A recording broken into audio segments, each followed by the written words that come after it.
আজকে আমরা খাচ্ছি কি আলু ঘাটি। কেটে দেওয়া লাগবে।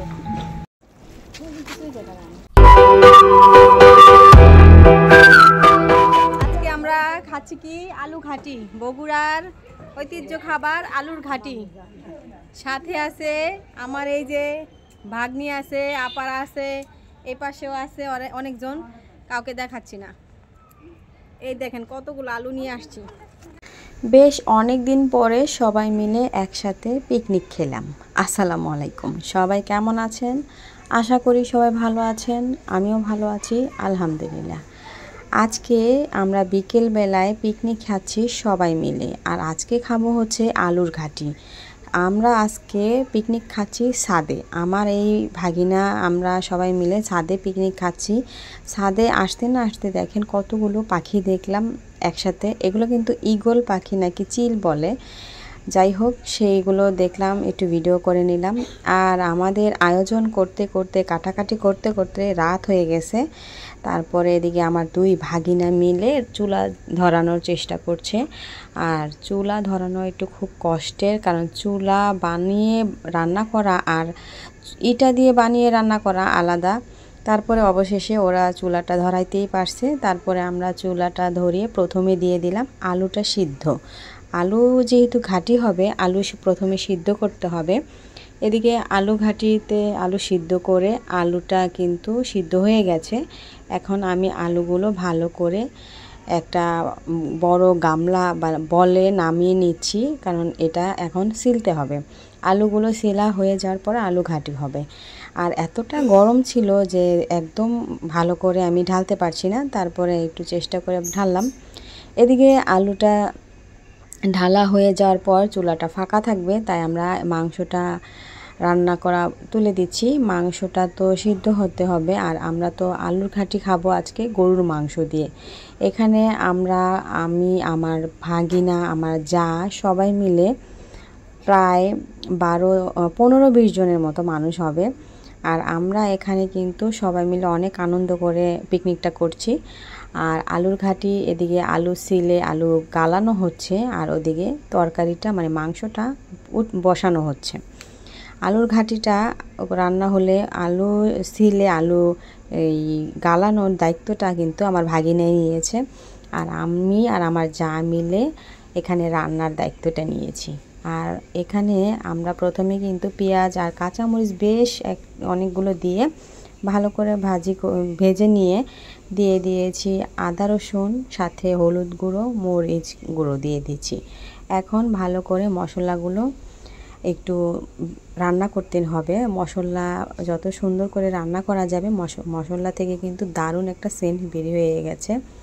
মশলা যত সুন্দর হবে রান্না, তত মজা হবে তরকারিটা।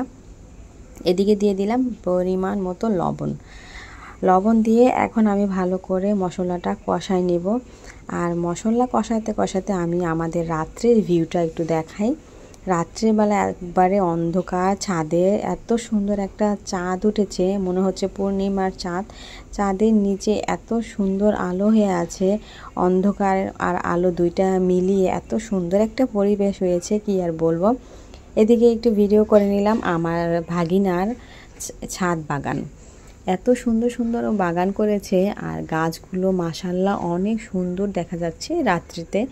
এখানে কিন্তু অনেক রকম ফুলের গাছ আছে, আর এত সুন্দর সেগুলোর সেন্ট, কি আর বলবো। আমরা যে এরকম পিকনিকের এত সুন্দর একটা আয়োজন করেছি, এখানে ফুলের গন্ধে এত সুন্দর গ্রানে পুরো ছাদ বাগানটা, কিন্তু ছাদটা অনেক সুন্দর লাগছে, গ্রানে কিন্তু ভরপুর হয়ে গেছে। এখানে অনেক রকম ফুল আছে, অনেক রকম গাছ আছে। এখানে একটা জুঁই ফুলের গাছ আছে, যেটা এত সুন্দর একটা সেন্ট হয়। এই যে এত সুন্দর একটা জুঁই গাছ, এত সুন্দর ফুল। এই জুঁই গাছটা কিন্তু আমি এর আগে কখনোই দেখি নাই, আজকেই প্রথম দেখলাম এই জুঁই ফুলের গাছ, আজকেই ফার্স্ট দেখলাম। অনেক সুন্দর একটা গাছ মাশাআল্লাহ। এই তো আমাদের মশলা কষানো হয়ে গেছে। এখন আমরা গরুর মাংসগুলো ধুয়ে রেখে দিয়েছিলাম সেগুলোই দিয়ে দিচ্ছি। গরুর মাংস কিন্তু আমরা আলু ঘাটি করলে গরুর মাংসটা প্রথমে কষায় নেই, আর আলুটা সিদ্ধ করে আলু ঘাটি করি। এটা আমাদের বগুড়াতে ঐতিহ্য একটা খাবার। আলুর ঘাটি। আমরা পিকনিক হোক বা মানুষ মারা গেলে যে 40 দিনে রান্না করায়, তখনও কিন্তু এরকম আলুর ঘাটিটাই রান্না করে। শুধু বিয়েতে হয় না, কিন্তু এরকম কিছু কিছু সিজনে মানে কিছু কিছু সময়ে আলুর ঘাটিটাই বেশি খাওয়া হয়। এদিকে আলুর ঘাটিতে আমরা গরুর মাংস দিয়ে গরুর মাংসটা কষানো হচ্ছে, আর আমরা সবাই মিলে অনেক মজা করছি, হাসাহাসি করছি। আমার তো ভীষণ খিদে পেয়ে গিয়েছিল। তারপর কি করব, আমার ভাগিনা আমাদের সবার জন্য পপকর্ন নিয়ে এসেছে, আর সেই পপকর্নগুলোই আমরা সবাই মিলে খাচ্ছি। এত সুন্দর স্বাদের একটা ভিউ, তার মধ্যে সবাই মিলে এত মজা করছি, এত আনন্দ করছি এতদিন পরে। খুবই ভালো লাগলো আজকের এই পিকনিকের আয়োজন থেকে। আমার পপকর্ন খেতে খুবই ভালো লাগে, আমি পপকর্ন খাচ্ছিলাম এদিকে। আর এদিকে আমাদের মাংস কষানো হয়ে গেছে প্রায়। দেখেন কত সুন্দর কালার এসেছে। আর আমাদের পাতিলটা ছোট ছিল, যে কারণে আমরা বড় একটা সসপ্যান ভাড়া করে নিয়ে এসেছি।